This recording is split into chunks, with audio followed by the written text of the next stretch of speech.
The Manufacturing Demonstration Facility is a world leader and pioneer in the area of additive manufacturing of polymers and composites. We have systems that range from the micron scale with FDM all the way up to the large scale behind me with the Cincinnati BAM system.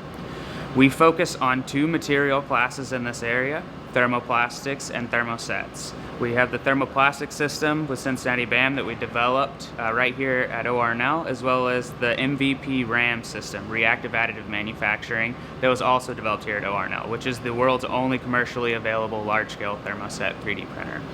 We utilize these technologies to do rapid prototyping, quick turnaround molds, tools, and dies, as well as material development in the area of biofeedstocks to move away from petroleum-based chemicals. Currently, the challenges in the area of polymer AM are due to the anisotropic nature of the process. By putting in fiber reinforcement, powder-based reinforcement, we orient the filler network, which causes issues in repeatability, durability, as well as creates problems that need to be modeled and simulated for the process to overcome some of the challenges that it currently has.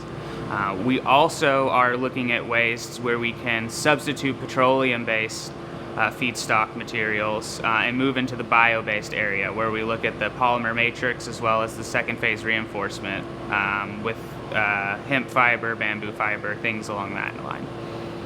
Here at MDF, we are uniquely positioned to work with the entire supply chain across the board, from machine suppliers, material suppliers, OEMs, and end users to tackle and accomplish problems in American manufacturing. As one example, in the area of autoclave tooling, we worked with Cincinnati with their BAM system to develop the machine to perform it, Techmer to develop and characterize the materials, True Design for coating solutions for the molds, and then we tested them all out at Boeing to prove that with this process, the Polymer AM, you can build quick turnaround rapid autoclave molds.